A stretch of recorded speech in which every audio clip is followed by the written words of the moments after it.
ये धमाका मंगलवार की सुबह 4:44 पर हुआ।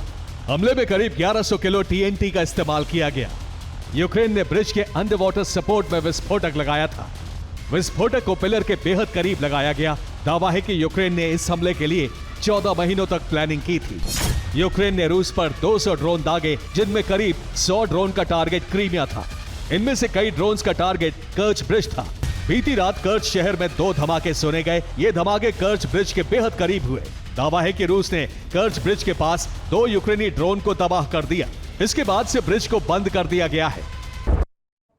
इस हमले के बाद क्रीमिया ब्रिज की सुरक्षा एक बार फिर सवालों के घेरे में है। दरअसल क्रीमिया ब्रिज का सुरक्षा घेरा ऐसा है जिसे भेद पाना करीब करीब असंभव माना जाता है और इसकी सुरक्षा 1-2 लेयर नहीं बल्कि पूरे 20 लेयर की होती है। इस पुल की सुरक्षा के लिए आसमान से पहरेदारी एक सैटेलाइट के जरिए होती है। पुल की पहरेदारी में हथियारों से लैस सुखोई 30 फाइटर जेट तैनात रहते हैं। एक डेडिकेटेड राडार स्टेशन पुल की सुरक्षा के लिए बना हुआ है। Dedicated S-400 air defence system से पुल की सुरक्षा की जाती है और इसके साथ ही सुरक्षा के लिए एंटी सबमरीन सर्वेलेंस सिस्टम तैनात है। एयर अटैक रोकने के लिए एंटी एयरक्राफ्ट मिसाइल लगाई गई हैं। ट्रक माउंटेड रॉकेट सिस्टम भी पुल की सुरक्षा में तैनात रहता है।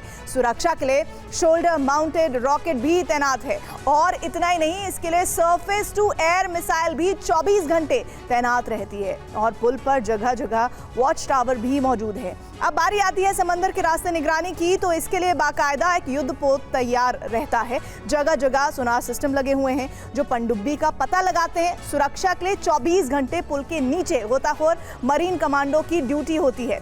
सिर्फ यही नहीं, पुल के आसपास ट्रेन्ड डॉल्फिन्स रखी गई हैं और फिर कोस्टल मिसाइल भी तैनात रहती है। क्रीमिया ब्रिज की सुरक्षा बेहद सख्त है, लेकिन इसके बावजूद यूक्रेन एक नहीं 3 बार यहां हमला करने में सफल रहा है। धमाके के वक्त ट्रक केमिकल वर्कशॉप में मौजूद था। ट्रक के टैंक में कई किलो केमिकल मौजूद था। तकनीकी गड़बड़ी की वजह से ट्रक में धमाका हो गया। नंबर 2, तेज रफ्तार ट्रक ने प्लांट में टक्कर मारी। ट्रक सीधा केमिकल वर्कशॉप में जाकर रुका, जहां ट्रक में धमाका हो गया।